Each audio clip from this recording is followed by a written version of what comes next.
हाँ जी दोस्तों, की हाल है जी। उम्मीद है तुम सारे ठीक होवोगे। तो आप सबका स्वागत है ਤੁਹਾਡੇ ਆਪਣੇ channel last day of life with Kuldeep Singh ਦੇ ਵਿੱਚ। ਤੇ ਦੋਸਤੋ ਅੱਜ ਅਸੀਂ ਗੱਲ ਕਰਨ ਜਾ ਰਹੇ ਹਾਂ ਕਿਸਾਨ ਵਿਰੋਧੀ ਬਿੱਲ ਬਾਰੇ। ਦੋਸਤੋ ਅਸੀਂ ਬੜੇ ਦਿਨਾਂ ਤੋਂ ਦੇਖ ਰਹੇ ਹਾਂ ਵੀ ਕਿਸਾਨ ਨਾਲ ਧੱਕਾ। ਚਲੋ ਦੋਸਤੋ ਗੱਲ ਕਰਦੇ ਹਾਂ ਤਿੰਨ ਬਿੱਲਾਂ ਬਾਰੇ। ਪਹਿਲਾ ਬਿੱਲ ਸਰਕਾਰ ਨੇ ਜੋ ਪਾਸ ਕੀਤਾ ਉਸ ਦੇ ਵਿੱਚ ਇਹ ਦੱਸਿਆ ਗਿਆ ਵੀ ਜੋ ਵਪਾਰੀ ਕਣਕ ਜਾਂ ਜੀਰੀ ਜੋ ਵੀ ਅਨਾਜ ਖਰੀਦਦਾ ਸੀ ਉਸ ਨੂੰ 6% ਟੈਕਸ ਦੇਣਾ ਪੈਂਦਾ ਸੀ ਸਰਕਾਰ ਨੂੰ, ਤੇ ਉਹ ਸਰਕਾਰ ਨੇ ਮਾफ़ कर दिता है। ਹੁਣ ਵਪਾਰੀ ਕੋਲ ਇੱਕ ਆਧਾਰ ਕਾਰਡ ਤੇ ਇੱਕ ਪੈਨ ਕਾਰਡ ਹੋਣਾ ਚਾਹੀਦਾ ਹੈ। ਕੋਈ ਵਪਾਰੀ ਕਿਤੋਂ ਵੀ ਆ ਕੇ ਫਸਲ ਖਰੀਦ ਸਕਦਾ ਹੈ ਕਿਸਾਨ ਦੀ। ਤੇ ਦੋਸਤੋ ਇੱਕ ਗੱਲ ਸੋਚਣ ਵਾਲੀ ਇਹ ਹੈ ਵੀ ਚਲੋ ਜੇ ਕੋਈ ਮੰਨ ਲਓ ਇੱਕ ਵਿਚੋਲਿਆ ਕਹਿ ਦਿੰਦੇ ਜਿਵੇਂ ਆੜ੍ਹਤੀਏ ਸੀਗੇ, ਉਹ ਕੀ ਕਰਦੇ ਸੀ ਕਿਸਾਨ ਤੋਂ ਚਲੋ ਫਸਲ ਲੈਂਦੇ ਸੀਗੇ, ਵਿਚੋਲੇ ਜ਼ਰੂਰ ਸੀਗੇ। ਉਹ ਕਿਸਾਨ ਨੂੰ ਨਾ ਪਹਿਲਾਂ ਪੈਸੇ ਦਿੰਦੇ ਸੀਗੇ ਫਸਲ ਲਗਾਉਣ ਦੇ ਸ਼ੁਰੂ ਤੋਂ ਲੈ ਕੇ ਐਂਡ ਤੱਕ, ਜਦੋਂ ਤੱਕ ਫਸਲ ਪੱਕਦੀ ਨਹੀਂ ਸੀ। ਤੇ ਉਹ ਪੈਸੇ ਦਿੰਦੇ ਸੀ, ਕਿਸਾਨ ਪੈਸੇ ਵਰਤ ਕੇ ਅਖੀਰ ਦੇ ਵਿੱਚ ਆੜ੍ਹਤੀ ਕਿਸਾਨ ਆੜ੍ਹਤੀ ਨੂੰ ਫਸਲ ਦਿੰਦਾ ਸੀ, ਜਿਸ ਦੇ ਨਾਲ ਹੁੰਦਾ ਕੀ ਸੀ ਕਿਸਾਨ ਨੂੰ ਫਸਲ ਵੇਚਣ ਦੇ ਵਿੱਚ ਕੋਈ ਦਿੱਕਤ ਨਹੀਂ ਆਉਂਦੀ ਸੀ। ਦਿੱਕਤ ਕਿਉਂ ਨਹੀਂ ਆਉਂਦੀ ਸੀ? ਕਿਉਂਕਿ ਆੜ੍ਹਤੀਏ ਦੇ ਕਿਸਾਨ ਨੇ ਪੈਸੇ ਦੇਣੇ ਹੁੰਦੇ ਸੀ ਤੇ ਕਿਤੇ ਨਾ ਕਿਤੇ ਆੜ੍ਹਤੀ ਨੂੰ ਵੀ ਲਾਲਚ ਹੁੰਦਾ ਸੀ ਚਲੋ ਮੈਂ ਫਸਲ ਭਰਾਵਾਂ ਇਹਨਾਂ ਦੀ। ਜਦੋਂ ਦੋਸਤੋ ਹੁਣ ਤੁਸੀਂ ਕਹਿੰਦੇ ਵਿਚੋਲੇ ਕੱਢਤੇ, ਮੰਨ ਲਓ ਵੀ ਸਰਕਾਰ ਨੇ ਆੜ੍ਹਤੀਆਂ ਦਾ ਰੋਲ ਖਤਮ ਕਰਤਾ ਜਾਂ ਹੋਰ ਵਿਚੋਲਿਆਂ ਦਾ ਰੋਲ ਖਤਮ ਕਰਤਾ, ਤਾਂ ਫਿਰ ਕਿਸਾਨ ਫਸਲ ਵੇਚੂਗਾ ਕਿੱਥੇ? ਕੋਈ ਵੀ ਬਿਜ਼ਨਸਮੈਨ ਆਊਗਾ, ਕਦੋਂ ਵੀ ਬਿਜ਼ਨਸਮੈਨ ਕੋਈ ਵੀ ਨਹੀਂ ਚਾਹੁੰਦਾ ਵੀ ਮੈਂ ਕਿਸੇ ਵੀ ਕਿਸਾਨ ਦੀ ਫਸਲ ਵੱਧ ਰੇਟਾਂ 'ਤੇ ਖਰੀਦਾਂ। ਉਹ ਸੋਚੂਗਾ, ਹਮੇਸ਼ਾ ਬਿਜ਼ਨਸਮੈਨ ਆਪਣਾ ਫਾਇਦਾ ਸੋਚਦਾ ਹੁੰਦਾ ਵੀ ਮੈਂ ਘੱਟ ਤੋਂ ਘੱਟ ਰੇਟਾਂ ਦੇ ਵਿੱਚ ਖਰੀਦਾਂ ਤਾਂ ਜੋ ਮੈਨੂੰ ਵੱਧ ਤੋਂ ਵੱਧ ਮੁਨਾਫਾ ਹੋ ਸਕੇ। ਮੁਨਾਫਾ ਲੈਣ ਵਾਸਤੇ ਦੋਸਤੋ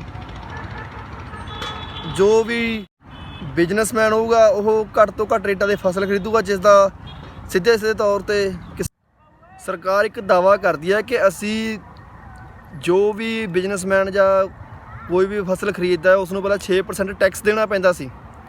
ਉਹ ਟੈਕਸ ਹੁਣ ਸਰਕਾਰ ਵੱਲੋਂ ਕਿਸਾਨ ਨੂੰ ਜਾਂ ਜੋ ਵੀ ਬਿਜ਼ਨਸਮੈਨ ਉਸ ਨੂੰ ਮਾफ़ ਕਰ ਦਿੱਤਾ ਹੈ ਵੀ ਹੁਣ ਉਹਨਾਂ ਨੂੰ ਟੈਕਸ ਦੇਣ ਦੀ ਕੋਈ ਵੀ ਲੋੜ ਨਹੀਂ ਹੈ। ਦੋਸਤੋ ਇੱਕ ਤਾਂ ਉਸਦਾ ਟੈਕਸ ਬਚ ਗਿਆ ਬਿਜ਼ਨਸਮੈਨ ਦਾ, ਦੂਸਰੇ ਪਾਸੇ ਕਿਸਾਨ ਨੂੰ ਘਾਟਾ ਪੈ ਗਿਆ। ਘਾਟਾ ਕਿਸ ਤਰ੍ਹਾਂ ਹੋਊਗਾ? ਕਿਉਂਕਿ ਉਹਦੀ ਫਸਲ ਹੋ ਸਕਦਾ 1-2 ਸਾਲ ਵੱਧ ਰੇਟਾਂ 'ਤੇ ਚਲੀ ਜਾਵੇ, ਪਰ ਆਉਣ ਵਾਲੇ ਸਮੇਂ ਦੇ ਵਿੱਚ ਤਾਂ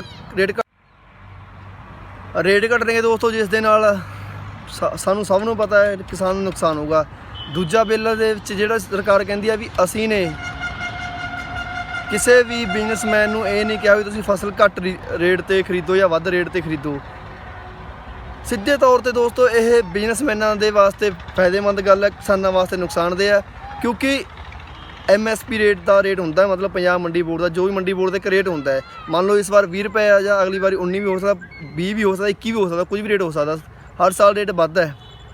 ਤਾਂ ਸਰਕਾਰ ਨੂੰ ਇਹ ਗੱਲ ਮੈਂਸ਼ਨ ਕਰਨੀ ਚਾਹੀਦੀ ਸੀ ਉਸ ਬਿੱਲ ਦੇ ਵਿੱਚ ਵੀ ਕੋਈ ਵੀ ਵਿਚੋਲੀਆ ਬਿਜ਼ਨਸਮੈਨ ਜੋ ਵੀ ਹੈ ਮੰਡੀ ਬੋਰਡ ਦੇ ਰੇਟ ਤੋਂ ਫਸਲ ਘੱਟ ਨਹੀਂ ਖਰੀਦੂਗਾ। ਅਗਰ ਇਹ ਗੱਲ ਸਰਕਾਰ ਕਹਿ ਦਿੰਦੀ, ਇਸ ਬਿੱਲ ਦੇ ਵਿੱਚ ਮੈਂਸ਼ਨ ਕਰ ਦਿੰਦੀ, ਤਾਂ ਹੋ ਸਕਦਾ ਸਰਕਾਰ ਵੱਲੋਂ ਕੀਤੇ ਇਸ ਬਿੱਲ ਦਾ ਕਿਸਾਨ ਨੂੰ ਫਾਇਦਾ ਹੁੰਦਾ। ਜਿਹੜਾ ਬਿੱਲ ਪਾਸ ਕੀਤਾ ਸਰਕਾਰ ਨੇ। ਉਹ ਦੂਜੇ ਪਾਸੇ ਹੋਈ ਸਰਕਾਰ ਕਹਿੰਦੀ ਹੈ ਵੀ ਕਿਸਾਨ ਜਦੋਂ ਤੱਕ ਚਾਹੇ ਉਦੋਂ ਤੱਕ ਫਸਲ ਸਟੋਰ ਕਰ ਸਕਦਾ ਆਪਣੇ ਘਰ ਦੇ ਵਿੱਚ। ਕਿਸਾਨ ਦੇ ਉੱਪਰ ਕੋਈ ਕਿਸੇ ਤਰ੍ਹਾਂ ਦਾ ਰੋਕ ਟੋਕ ਨਹੀਂ ਹੈ, ਕਿਸੇ ਤਰ੍ਹਾਂ ਦਾ ਕੋਈ ਵੀ ਦਬਾਅ ਨਹੀਂ ਹੈ। ਦੋਸਤੋ ਇੱਕ ਗੱਲ ਦਾ ਜਵਾਬ ਦਿਓ ਜੀ, ਕਿਸਾਨ ਫਸਲ ਕਿਵੇਂ ਸਟੋਰ ਕਰ ਲੂਗਾ? ਕਿਸਾਨ ਕੋਲ ਤਾਂ ਪੈਸੇ ਹੈ ਨਹੀਂ। ਜਦੋਂ ਕਿਸਾਨ ਨੇ ਫਸਲ ਬੀਜਣੀ ਹੁੰਦੀ ਹੈ ਜਾਂ ਬਿਜਾਈ ਕਰਨੀ ਹੁੰਦੀ ਹੈ ਫਸਲ ਦੀ, ਕਿਸਾਨ ਨੂੰ ਆੜ੍ਹਤੀ ਤੋਂ ਕਰਜ਼ਾ ਲੈਣਾ ਪੈਂਦਾ ਹੈ। ਜਦੋਂ ਆੜ੍ਹਤੀ ਤੋਂ ਕਰਜ਼ਾ ਲੈ ਲਿਆ ਤਾਂ ਫਸਲ ਉਸਦੀ ਉਸੇ ਟਾਈਮ ਆੜ੍ਹਤੀ ਦੀ ਹੋ ਜਾਂਦੀ ਹੈ।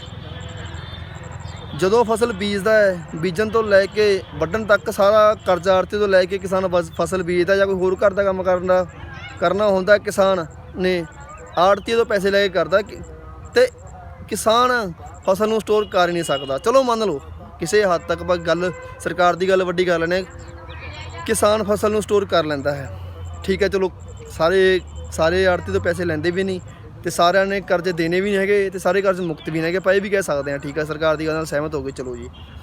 ਜਦੋਂ ਕਿਸਾਨ ਨੇ ਫਸਲ ਸਟੋਰ ਕਰਨੀ ਹੈ, ਤੁਸੀਂ ਕਹਿੰਦੇ ਵੀ ਫਸਲ ਸਟੋਰ ਕਰ ਲੂਗਾ, ਮੰਨ ਲਓ ਜਦੋਂ ਕੋਈ ਕਿਸਾਨ ਫਸਲ ਸਟੋਰ ਕਰੂਗਾ ਤਾਂ ਉਸਦਾ ਵੇਟ ਘਟੂਗਾ, ਵਜਨ ਘਟੂਗਾ। ਦੋਸਤੋ ਵਜਨ ਘਟਣ ਦੇ ਨਾਲ ਕੀ ਹੋਊਗਾ ਤੁਹਾਨੂੰ ਪਤਾ ਹੈ। ਵਜਨ ਜੇ ਮੰਨ ਲਓ 35 ਕਿਲੋ ਦੀ ਭਰਤੀ ਹੁੰਦੀ ਹੈ, 37.5 ਕਿਲੋ ਦੀ ਮੇਬੀ ਭਰਤੀ ਹੁੰਦੀ ਹੈ ਸ਼ਾਇਦ, ਤਾਂ ਉਹਨੇ 35 ਕਿਲੋ ਦਾ ਹੀ ਰਹਿ ਜਾਣਾ, 2 ਕਿਲੋ ਉੱਡ ਜਾਣਾ ਹੈ ਤੇ 100 ਕੱਟਿਆਂ ਪਿੱਛੇ 2 ਕੁਆਂਟਲ ਹੋਊਗੀ।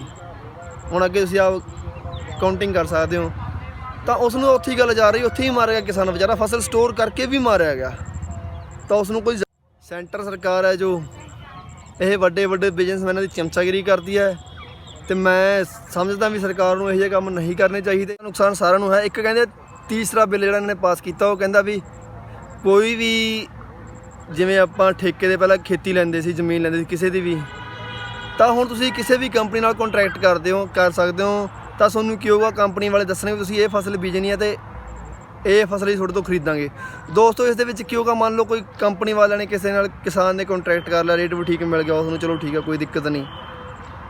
ਤਾਂ ਉਸ ਨਾਲ ਕੀ ਹੋਊਗਾ, ਕਿਸਾਨ ਦੀ ਜ਼ਮੀਨ 'ਤੇ ਇੱਕ ਤਰ੍ਹਾਂ ਦਾ ਕਬਜ਼ਾ ਹੋ ਜਾਊਗਾ। ਜਦੋਂ ਮੰਨ ਲਓ 10 ਸਾਲ ਵਾਸਤੇ ਕੰਟਰੈਕਟ ਹੋਗਾ ਤਾਂ 10 ਸਾਲ ਤੋਂ ਪਹਿਲਾਂ ਉਹ ਜ਼ਮੀਨ ਛੁਡਾ ਨਹੀਂ ਸਕਦਾ। ਦੂਜੇ ਪਾਸੇ ਆਜੋ ਦੋਸਤੋ, ਮੰਨ ਲਓ ਕਿਸੇ ਨੇ ਕਿਸਾਨ ਨੇ ਉਹਨਾਂ ਨਾਲ ਕੰਪਨੀ ਨਾਲ ਕਿਸੇ ਨਾਲ ਕੰਟਰੈਕਟ ਕਰ ਲਿਆ। ਕੰਪਨੀ ਦਾ ਅੱਜ ਤੱਕ ਕਿਸੇ ਨੇ ਦੇਖੀ ਨਹੀਂ ਹੈਗੀ। ਕੰਪਨੀ ਦੇ ਇੰਪਲੋਇਜ਼ ਆਉਂਦੇ ਹਨ ਜੋ ਕਿ ਕੰਪਨੀ ਦਾ ਹਵਾਲਾ ਦੇ ਕੇ ਲੋਕਾਂ ਨਾਲ ਕੰਟਰੈਕਟ ਕਰਦੇ ਹਨ। ਜਿਸ ਤਰ੍ਹਾਂ ਆਪਾਂ ਦੇਖਦੇ ਪਿੰਡਾਂ ਦੇ ਵਿੱਚ ਬਹੁਤ ਕੁਝ ਹੁੰਦਾ ਹੈ। ਮੰਨ ਲਓ ਕੰਪਨੀ ਨਾਲ ਕੰਟਰੈਕਟ ਹੋ ਗਿਆ, ਚਲੋ ਠੀਕ ਹੈ, ਪੈਸੇ ਪੂਸੇ ਵੀ ਦੇ ਤੇ ਸਾਰਾ ਕੁਝ ਹੋ ਗਿਆ।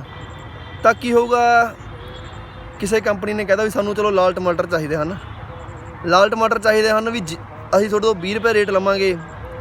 ਪਹਿਲਾਂ ਰੇਟ ਫਿਕਸ ਹੋ ਗਿਆ, ਮੰਨ ਲਓ 2 ਮਹੀਨੇ ਜਾਂ 4 ਮਹੀਨੇ ਪਹਿਲਾਂ ਰੇਟ ਫਿਕਸ ਹੋਵੇ, ਇੰਨੇ ਟਾਈਮ ਦੇ ਵਿੱਚ ਅਸੀਂ ਤੁਹਾਡੇ ਤੋਂ ਮਤਲਬ ਲਾਲ ਟਮਾਟਰ ਇੰਨੇ ਰੁਪਏ ਦੇ ਰੇਟ ਨੂੰ ਅਸੀਂ ਲਵਾਂਗੇ। ਮੰਨ ਲਓ ਦੋਸਤੋ ਜੇ ਤਾਂ ਮਟਰ ਦਾ ਰੇਟ 30-40 ਰੁਪਏ ਵਗ ਗਿਆ ਤਾਂ ਉਹਦਾ ਓਬਵੀਅਸ ਲੈਣਗੇ ਕਿਉਂਕਿ ਉਹਨਾਂ ਨੂੰ ਫਾਇਦਾ ਹੋ ਰਿਹਾ। ਦੂਜੇ ਪਾਸੇ ਅਗਰ ਮਟਰ ਦਾ ਰੇਟ 10 ਰੁਪਏ ਹੋ ਗਿਆ ਜਾਂ 5 ਰੁਪਏ ਹੋ ਗਿਆ ਜਾਂ 20-15 ਰੁਪਏ ਹੋ ਗਿਆ ਤਾਂ ਉਹਨਾਂ ਨੇ ਮਟਰ ਲੈਣ ਤੋਂ ਇਨਕਾਰ ਕਰ ਦੇਣਾ। ਕਿਸ ਤਰ੍ਹਾਂ, ਇਹ ਤੁਹਾਨੂੰ ਦੱਸਦਾ ਮੈਂ। ਕਿਉਂਕਿ ਉਹਨਾਂ ਨੇ ਕਹਿਣਾ ਵੀ ਮਟਰ ਦਾ ਰੰਗ ਲਾਲ ਨਹੀਂ ਹੈਗਾ, ਮਟਰ ਦੇ ਵਿੱਚ ਦਾਗ ਲੱਗੇ ਹੋਏ, ਮਟਰ ਸਾਫ਼ ਨਹੀਂ ਹੈਗਾ, ਇਹ ਉਹ ਕਰਕੇ ਉਹਨਾਂ ਨੇ ਕਿਸਾਨ ਨੂੰ। ਦੋਸਤੋ ਇਸ ਬਿੱਲ ਦਾ ਨੁਕਸਾਨ ਸਾਰਿਆਂ ਨੂੰ ਹੈ। ਇੱਕ ਕਹਿੰਦੇ ਤੀਸਰਾ ਬਿੱਲ ਜਿਹੜਾ ਇਹਨਾਂ ਨੇ ਪਾਸ ਕੀਤਾ, ਉਹ ਕਹਿੰਦਾ ਵੀ ਕੋਈ ਵੀ ਜਿਵੇਂ ਆਪਾਂ ਠੇਕੇ ਦੇ ਪਹਿਲਾਂ ਖੇਤੀ ਲੈਂਦੇ ਸੀ, ਜ਼ਮੀਨ ਲੈਂਦੇ ਸੀ ਕਿਸੇ ਦੀ ਵੀ, ਤਾਂ ਹੁਣ ਤੁਸੀਂ ਕਿਸੇ ਵੀ ਕੰਪਨੀ ਨਾਲ ਕੰਟਰੈਕਟ ਕਰ ਸਕਦੇ ਹੋ। ਤਾਂ ਤੁਹਾਨੂੰ ਕੀ ਹੋਊਗਾ, ਕੰਪਨੀ ਵਾਲੇ ਦੱਸਣਗੇ ਵੀ ਤੁਸੀਂ ਇਹ ਫਸਲ ਬੀਜਣੀ ਹੈ ਤੇ ਇਹ ਫਸਲ ਹੀ ਤੁਹਾਡੇ ਤੋਂ ਖਰੀਦਾਂਗੇ। ਦੋਸਤੋ ਇਸ ਦੇ ਵਿੱਚ ਕੀ ਹੋਊਗਾ, ਮੰਨ ਲਓ ਕੋਈ ਕੰਪਨੀ ਵਾਲਿਆਂ ਨੇ ਕਿਸੇ ਨਾਲ ਕਿਸਾਨ ਨੇ ਕੰਟਰੈਕਟ ਕਰ ਲਿਆ, ਰੇਟ ਵੀ ਠੀਕ ਮਿਲ ਗਿਆ ਉਸ ਨੂੰ, ਚਲੋ ਠੀਕ ਹੈ ਕੋਈ ਦਿੱਕਤ ਨਹੀਂ। ਤਾਂ ਉਸ ਨਾਲ ਕੀ ਹੋਊਗਾ, ਕਿਸਾਨ ਦੀ ਜ਼ਮੀਨ 'ਤੇ ਇੱਕ ਤਰ੍ਹਾਂ ਦਾ ਕਬਜ਼ਾ ਹੋ ਜਾਊਗਾ। ਜਦੋਂ ਮੰਨ ਲਓ 10 ਸਾਲ ਵਾਸਤੇ ਕੰਟਰੈਕਟ ਹੋਗਾ ਤਾਂ 10 ਸਾਲ ਤੋਂ ਪਹਿਲਾਂ ਉਹ ਜ਼ਮੀਨ ਛੁਡਾ ਨਹੀਂ ਸਕਦਾ। ਦੂਜੇ ਪਾਸੇ ਆਜੋ ਦੋਸਤੋ, ਮੰਨ ਲਓ ਕਿਸੇ ਨੇ ਕਿਸਾਨ ਨੇ ਉਹਨਾਂ ਨਾਲ ਕੰਪਨੀ ਨਾਲ ਕਿਸੇ ਨਾਲ ਕੰਟਰੈਕਟ ਕਰ ਲਿਆ।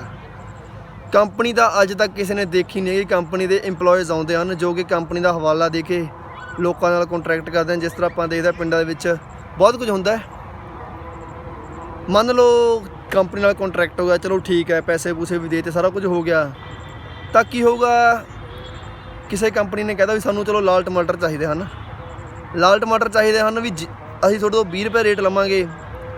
ਪਹਿਲਾਂ ਰੇਟ ਫਿਕਸ ਹੋ ਗਿਆ, ਮੰਨ ਲਓ 2 ਮਹੀਨੇ ਜਾਂ 4 ਮਹੀਨੇ ਪਹਿਲਾਂ ਰੇਟ ਫਿਕਸ ਹੋਵੇ, ਇੰਨੇ ਟਾਈਮ ਦੇ ਵਿੱਚ ਅਸੀਂ ਤੁਹਾਡੇ ਤੋਂ ਮਤਲਬ ਲਾਲ ਟਮਾਟਰ ਇੰਨੇ ਰੁਪਏ ਦੇ ਰੇਟ ਨੂੰ ਅਸੀਂ ਲਵਾਂਗੇ।